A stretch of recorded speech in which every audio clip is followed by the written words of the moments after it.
नया एक रिश्ता पैदा क्यों करें हम, बिछड़ना है तो झगड़ा क्यों करें हम। खामोशी से अदा हो रस्में दूरी, कोई हंगामा बरपा क्यों करें हम। ये काफ़ी है कि हम दुश्मन नहीं हैं, वफादारी का दावा क्यों करें हम। नमस्कार, मैं हूं राजीव और आप देख रहे हैं घूमता हुआ आईना।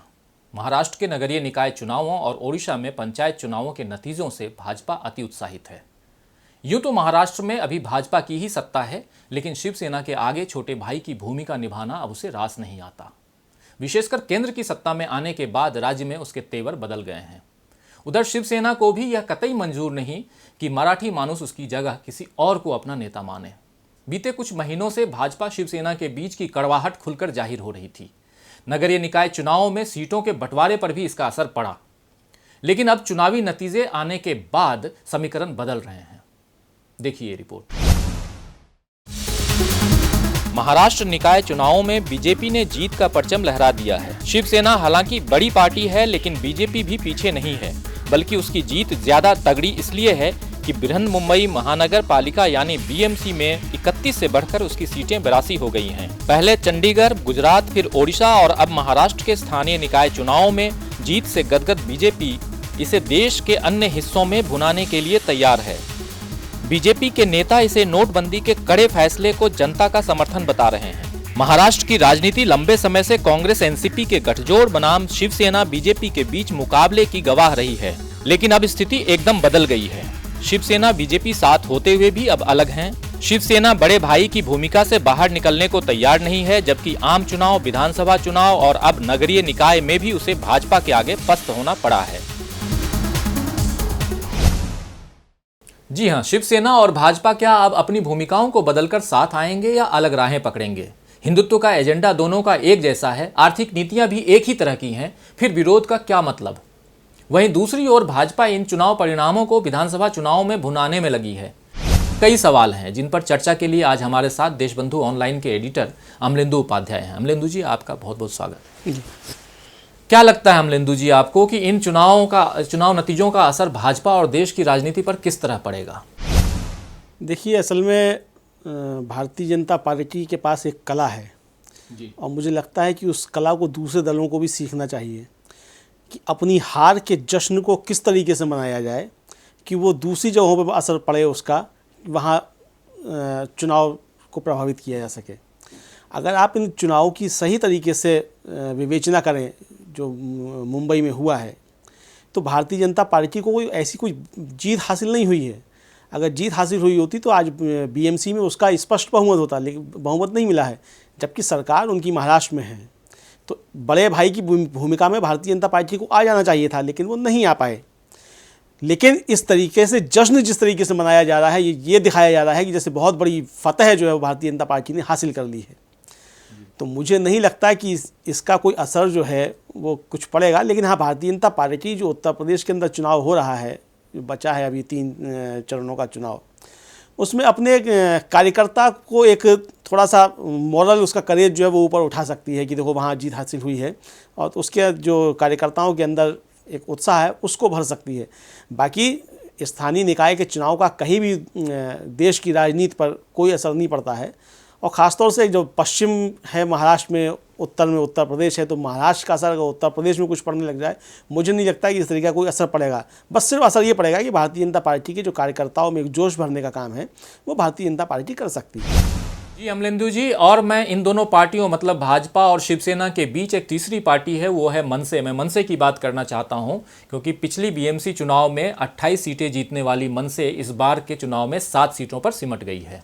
इतना ही नहीं, 2009 के विधानसभा चुनाव में 288 में से 13 सीटों पर जीत दर्ज करने वाली मनसे 2014 के चुनाव में 1 सीट पर सिमट गई थी और 203 सीटों पर उनकी पार्टी के उम्मीदवारों की जमानत जब्त हो गई थी।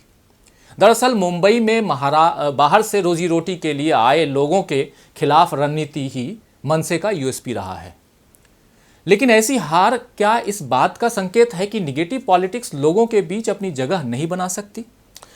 देखिए, मैं यहाँ पर एक बात कहना चाहूँगा कि निगेटिव पॉलिटिक्स असल में मुझे लगता है कि ज़्यादा जल्दी शायद जगह बनाती है जनता के बीच में, ऐसा मतलब रहा है इतिहास।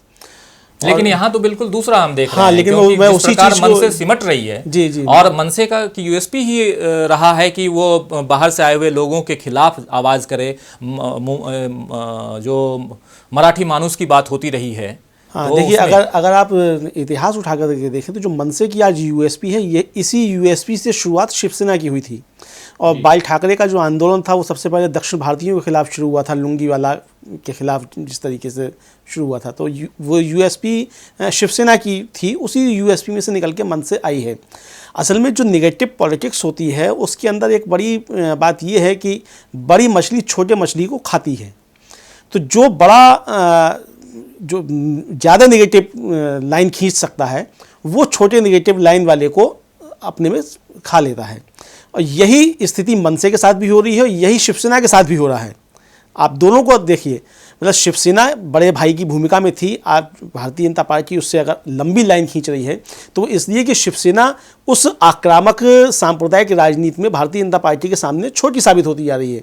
इसी तरीके से मनसे जिस राजनीति को लेकर के चली थी, मनसे शिवसेना के सामने उस राजनीति में छोटी लाइन बनती जा रही है।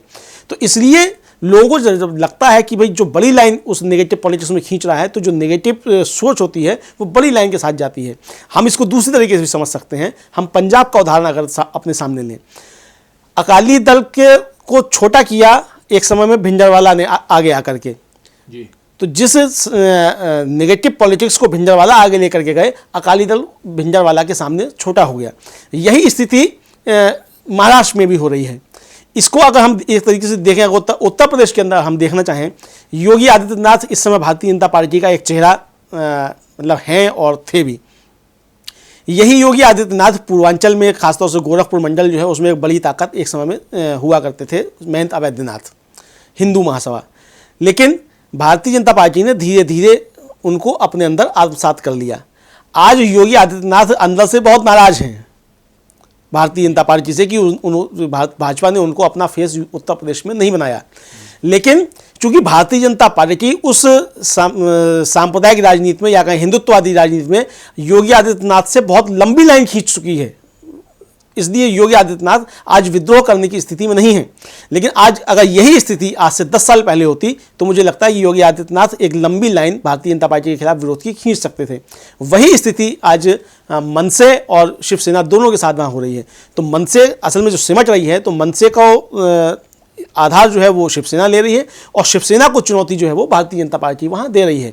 तो इसलिए ये तो नहीं कह सकते कि नेगेटिव राजनीति जो है वो ख़त्म हो रही है, बल्कि नेगेटिव राजनीति में जो लंबी लाइन जो खींच रहा है वो आगे बढ़ करके आगे जा रहा है।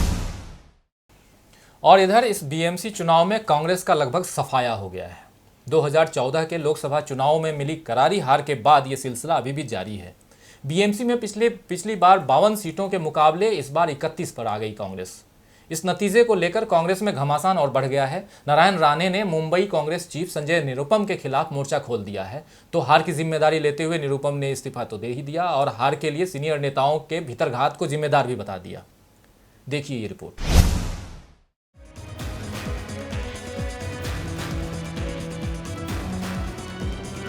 यह अजीब बात है कि एक ओर कांग्रेस राहुल गांधी की अगुवाई में भाजपा विरोधी गठबंधन कर रही है, दूसरी ओर पार्टी के भीतर जारी गुटिये टकराव को रोक पाने में हर स्तर पर विफल दिखाई दे रही है। मुंबई की कांग्रेस निरुपम, कामत, राणे और महाराष्ट्र प्रदेश कांग्रेस अध्यक्ष अशोक चव्हाण के 4 गुटों में बुरी तरह विभाजित होकर हार का शिकार हुई है। लेकिन कांग्रेस पार्टी इस तथ्य को समझ पाने में विफल हो रही है कि बीजेपी तथा अन्य क्षेत्रीय दलों की ताकत बढ़ने का सबसे बड़ा कारण इन दलों के क्षेत्रीय नेताओं का वजूद है। एक वक्त था जब इंदिरा गांधी ने एक सिरे से कांग्रेस के क्षेत्रीय नेताओं को कमजोर कर अपना आधिपत्य स्थापित किया था, लेकिन तब अन्य दल कांग्रेस को तगड़ी चुनौती देने की स्थिति में नहीं थे।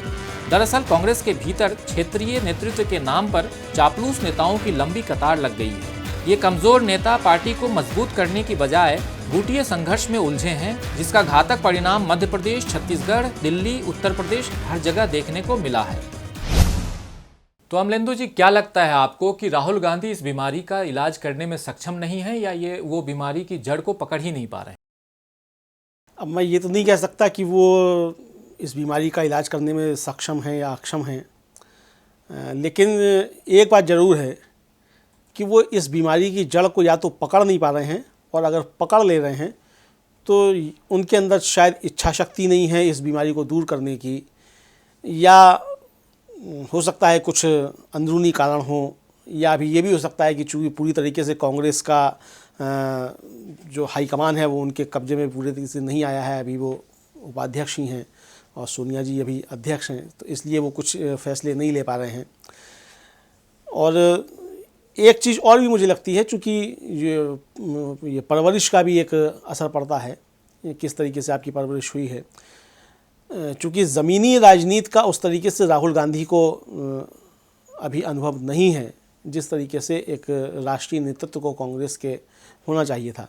लेकिन एक बात तो 100% सत्य है कि अगर इस बीमारी का कोई इलाज, इस बीमारी का कोई निदान कर सकते हैं तो वो सिर्फ और सिर्फ राहुल गांधी ही कर सकते हैं, या गांधी परिवार का कोई व्यक्ति कर सकता है। गांधी परिवार से बाहर इस बीमारी का इलाज नहीं है, और इसके बाहर अगर इलाज खोजने की कोशिश की भी जाएगी तो कांग्रेस नहीं रह जाएगी।